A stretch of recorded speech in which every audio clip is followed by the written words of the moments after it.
उत्तर प्रदेश की पुलिस और बाद में सीबीआई द्वारा की गई कमजोर जांच का आज पर्दाफाश होता है। न्यायालय के सामने जो साक्ष्य रखे गए वो शुरू से ही इस तरीके के रखे गए कि आज न्यायालय को यह फैसला देना पड़ा। यह फैसला आज, जैसे मैंने आपसे कहा कि यह फैसला ऐसा है कि बेटियां आज डरती हैं घर से बाहर जाने को। गृह मंत्री जी कहते हैं उत्तर प्रदेश में अपराधी और बलात्कारी दूरबीन से देखने से भी नहीं मिलते, लेकिन मैं उत्तर प्रदेश के गाजियाबाद से आती हूं और आपको बताना चाहूंगी और यहां से कहना चाहूंगी कि गृह मंत्री जी आइए, बेटियां आज डर रही हैं। देखिए, घर से बाहर निकलने से बेटियां डरती हैं। कहीं सूटकेसों में लाशें पाई जाती हैं बच्चियों की, कहीं ट्रंक में, कहीं दिन दहाड़े कॉलेज जाती हुई लड़की को गोली से उड़ा दिया जाता है, गोली मार दी जाती है, उनका सीना छलनी कर दिया जाता है। हाथरस के इस केस में उस परिवार को सरकार ने उच्चतम न्यायालय के, सुप्रीम कोर्ट के कहने के बाद यह वादा किया था कि आपको 1 महीने में नौकरी दी जाएगी। लेकिन आज भी वो परिवार जो 40,000 रुपया महीना कमाता था, उनके पिता और भाई गाजियाबाद और ग्रेटर नोएडा, गौतम बुद्ध नगर के इलाकों में नौकरी करते थे और 40,000 रुपए के करीब कमा लेते थे। लेकिन 2020 के बाद आज उनके पास रोजगार नहीं है, नौकरियां नहीं है। वादा किया था कि नौकरी देंगे, लेकिन आज भी वो परिवार रोजगार के लिए जूझ रहा है। उन्हें लगता है उन्हें जान का खतरा है और खुलकर जिस तरीके से कल उस परिवार ने बयान दिए, ये बताता है कि उन्हें डर है। वो कह रहे हैं कि उनको जान का खतरा है और उन्हें दिल्ली शिफ्ट करा दिया जाए। उन्हें आज उत्तर प्रदेश की भाजपा सरकार पर आज विश्वास नहीं बचा है।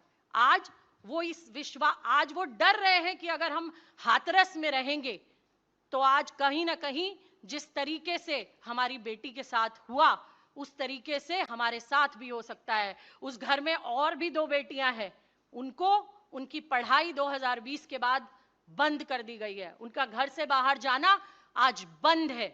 इसी तरीके की और घटनाएं, मैंने आपसे कहा कि आज मैं यहां बैठकर भाजपा का वो संस्कारी मास्क जो आज ये देश को दिखाते हैं और बताते हैं, वो आज मैं आपको यहां बताना चाहूंगी और इनका वो संस्कारी मास्क उतारना चाहूंगी और आपको बताना चाहूंगी और आपका ध्यान ले जाना चाहूंगी 2017 की उस उन्नाव की घटना पर, जहां तत्कालीन भाजपा विधायक कुलदीप सिंह सेंगर 2 साल तक उन्हें भाजपा प्रशासन, पुलिस बचाता रहा, कोई सुनवाई नहीं हुई।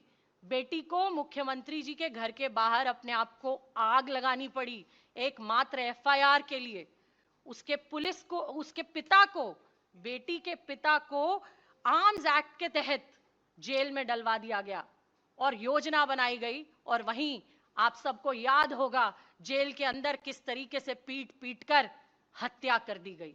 उसके बाद जब उसका परिवार आगे की कार्रवाई के लिए जा रहा था तो किस तरीके से एक्सीडेंट करवाकर उस लड़की की हत्या करने का प्रयास किया गया। ये आज भाजपा सरकार है जो कहती है बेटी बचाओ, लेकिन काम करती है बलात्कारी बचाओ का। मैं आपका ध्यान अब इसके बाद ले जाना चाहूंगी बिल्किस बानो, गुजरात की उस बेटी बिल्किस बानो पर, जो बिल्किस बानो के साथ हुआ, गर्भवती बिल्किस बानो का बलात्कार किया गया। उसकी 3 साल की बेटी और उसके परिवार में न जाने कितने सारे लोगों की निर्मम हत्या कर दी गई। और उसके बाद क्या होता है? उसके बाद चुनाव के कुछ समय पहले, जहां बिल्किस बानो सोच रही थी कि आज मैं सुरक्षित हूं, मुझे इंसाफ मिलेगा, न्यायालय की तरफ देख रही थी, लेकिन इसी तरह साक्ष्यों के साथ छेड़खानी करके भाजपा सरकार ने वहां पर भी उन अपराधियों को रिहा कर दिया गया। और रिहा के साथ साथ देखिए क्या कीर्तिमान स्थापित किया इन्होंने कि वहां पर इनके जो विधायक और पूर्व मंत्री चंद्र सिंह राव जी हैं, उन्होंने आरोपियों का स्वागत फूल माला पहनाकर और मिठाई खिलाकर किया। ये भाजपा की असलियत है, ये बेटी बचाओ कहने वालों का असली चेहरा है, जो कहते थे बेटी बचाओ बेटी बचाओ बेटी बचाओ, देखिए किस तरीके से ये बेटियों को बचाने का काम कर रहे हैं। ये बेटियों को बचाने, मैं दोबारा कहना चाहूंगी, ये बेटियों को बचाने का काम नहीं कर रहे हैं, ये अपने भाजपा के नेता, बलात्कारी नेताओं को बचाने का काम कर रहे हैं। आज ये निरंकुश हो चुकी है सरकार। और मैं अब आपका ध्यान उत्तराखंड की उस अंकिता भंडारी पर ले जाना चाहूंगी, जहां जहां इसी तरीके से अंकिता भंडारी के साथ हुआ। क्या हुआ अंकिता भंडारी के साथ, ये पूरा देश जानता है, पूरी दुनिया जानती है। अंकिता भंडारी को रिजॉर्ट में 10,000 रुपए देने का लालच देते हुए किसी वीआईपी गेस्ट के लिए जाने के लिए कहा। जब अंकिता भंडारी ने मना कर दिया और भाजपा के नेता पुत्र ने देखा कि उनकी पोल खुल सकती है, तो अंकिता भंडारी की हत्या कर दी गई। और उसके बाद और भी बड़ा कीर्तिमान स्थापित करते हुए भाजपा, वहां अज्ञात लोग आते हैं और अंकिता के कमरे में आग लगा देते हैं। आग लगाने के बाद वहां पर आज भी अगर उत्तराखंड सरकार से पूछे कि किसके कहने से बुलडोजर चला, तो आज भी वो किसी का नाम नहीं बता पाएंगे। लेकिन आनन फानन में साक्ष्यों को छुपाने के लिए रिजॉर्ट पर बुलडोजर चला दिया गया। और फिर पूरा उत्तराखंड, पूरा देश अंकिता के लिए लड़ा। तब जाकर वहां विनोद आर्य का बेटा पुलकित आर्य गिरफ्तार हुआ, उसके खिलाफ कार्रवाई शुरू हुई। आप बताइए, इससे पहले क्या पुलकित आर्य को ये पकड़ रहे थे? क्या पुलकित आर्य का नाम था? कहीं आपको नहीं मिलेगा। भाजपा सरकार उस समय भी पुलकित आर्य को, उस बलात्कारी को, उस हत्यारे को बचाने का काम कर रही थी।